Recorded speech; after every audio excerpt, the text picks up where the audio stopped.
Masaganang buhay at magandang araw po sa inyo lahat. Update lang po ako sa aking mga tanim na lettuce. Full load po ako ngayon mula dito sa ating outdoor hanggang sa ating indoor na garden. So yan po Ngayon pong araw na ito ay 15 days mula nung my load dito sa ating garden. Sa pagkakapunla, umabot po sila ng 14 days bago ko sila ilipat. Tapos sa pagkakatransplant naman, ito 15 days naman sila, So, napakaganda na po nila. Ito po palang box na ito, gawa po ng mega packaging, Yan, mega packaging. Ang nutrient solution po na aking ginagamit dito ay Nutrihydro. Ating pong kinuha kay Sir Chris Tuazon at Ma'am Chari, So, yung aking pong mentor sa hydroponics ay si Sir Fernando Algoso ng Alpreas Garden. So, nung first and second load ko, inassist po niya ako. Pero yung third, fourth, and fifth, from fifth load ko na po kasi to. So, ako na mismo dahil nakabisado na po natin ang pH level sa tubig at ang ppm. Kaya, kayang-kaya na po natin. So, ngayon po ay 15 days mula nung my load dito sa ating garden. Itong ating mga tanim na to sa ating greenhouse. I-short ko po dito sa ating greenhouse. Papaikot po ito, Papaikot po siya. So yun po yung pinakalamesa niya. Po yan, 7 layer.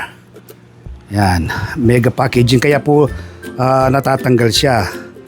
Yan, so bibilang ka na lang po rito ng mga 20 days, Pwede nang humarvest dyan. Ikutan po natin nasa lamesa na nasa 7 layer.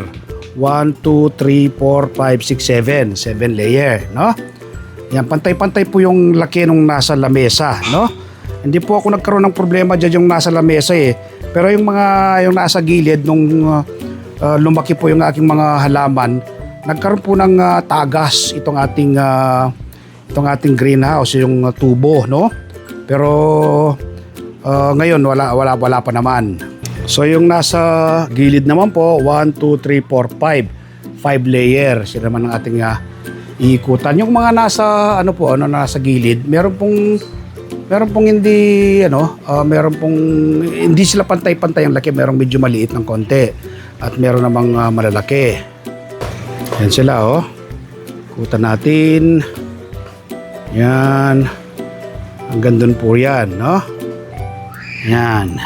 Paikot siya, Na-maximize po natin ang space. Wala pong nasayang na space dito sa ating balcony smart garden. Meron po akong solar fan dyan Ayan, may solar fan tayo, yun, Kapag mainit po yung panahon, ay yung pong init dito sa loob ng garden ay nilalabas niya. Dalawa po yung solar fan na yan, yung isa, Tapos meron din po tayong tanim na bok choy.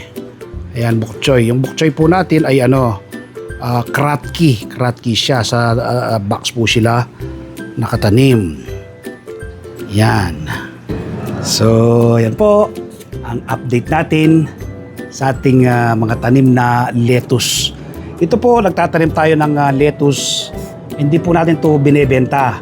Pinamimigay lang po natin to sa ating mga kapitbahay kapag po harvest na, Pag ready to harvest na, pinamimigay lang po natin ito sa ating mga kapitbahay. Tsaka yung mga pupuntang kaibigan ko, mga bisita ko dito sa aming lugar, binibigyan po natin sila ng lettuce.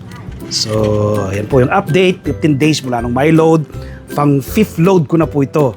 Nag-start po kasi ako sa hydroponics ay nung December, Ang mentor ko po si Sir Fernando Algoso nung mga unang araw ko, mga unang first load and second load, inassist po ako ni Sir Fernando Algoso. Pero ngayon, itong third, fourth, and fifth, solo ko na lang po, na nag-load nito, nagpunla, tapos iniload natin dito sa ating garden. So magtanim din po kayo, sa mga gusto po palang magpo-customize ng greenhouse tulad po nitong sa akin na kahit maliit na lugar lang, wala ka sa sayanging space, ay i-text nyo po ako. Text lang po, wag pong tawag So ulitin ko, text lang, wag pong tawag.